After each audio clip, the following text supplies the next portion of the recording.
সকলকে নমস্কাৰ জনাইছো।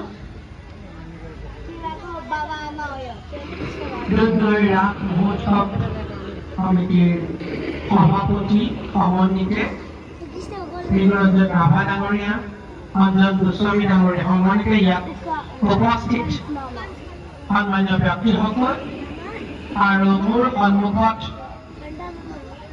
বহি থকা আই মাতৃসকল,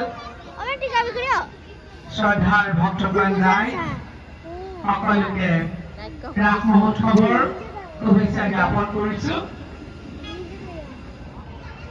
আৰু এটা খুব সুন্দৰ পৰিৱেশ, প্ৰথমবাৰৰ বাবে দুধনৈ ৰাস মহোৎসৱত আহিছো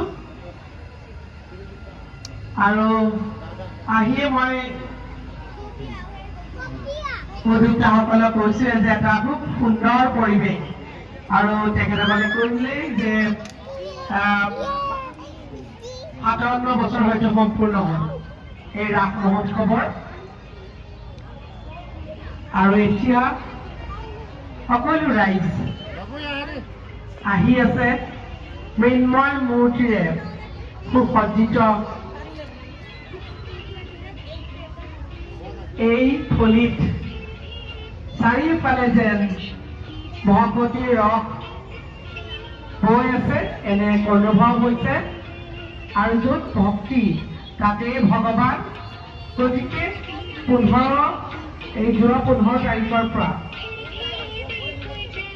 চাৰিওফালে ৰাস মহোৎসৱৰ এই উৎসৱৰ মাধ্যমেৰে যি ভক্তিৰ ৰস চাৰিওফালে বৈ আছে, আশা কৰিছো এই ভক্তিয়ে এই প্ৰেম ৰাইজৰ মাজত আৰু বেছি শক্তি আনিব।